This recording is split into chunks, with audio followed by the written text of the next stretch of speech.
అతిథి తన క్యాబిన్ ముందే ఉన్న గౌతమ్ని చూస్తూ కోపంగా, ఏయ్ ఏంటి నిన్న మా అమ్మ దగ్గరికి వెళ్ళి ఏదో గొడవ చేశావంట, నాకు వేరే సంబంధం చూసి పెళ్లి చేయమన్నావంట అని అంటుండగా గౌతమ్ అతిథిని చూస్తూ ఉంటాడు. అప్పుడు అతిథి మళ్ళీ ఇలా అంటూ ఉంటుంది, ఈ రోజుకొక మాట పూటకొక వ్యక్తి అన్నట్టు నా మనసు నేను మార్చుకోలేను అని అంటూ ఉంటుంది అతిథి.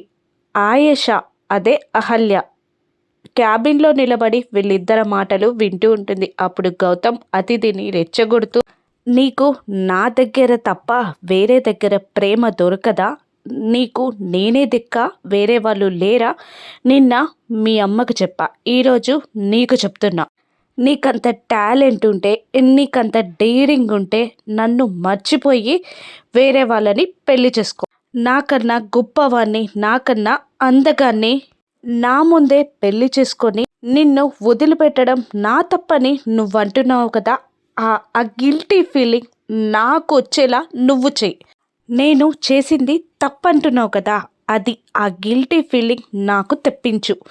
నాకు టిట్ ఫర్ టాట్ అంటే ఏంటో చూపించు, నీకు చాతనైతే అంటూ అతిథిని రెచ్చగొడుతూ ఉంటాడు గౌతమ్.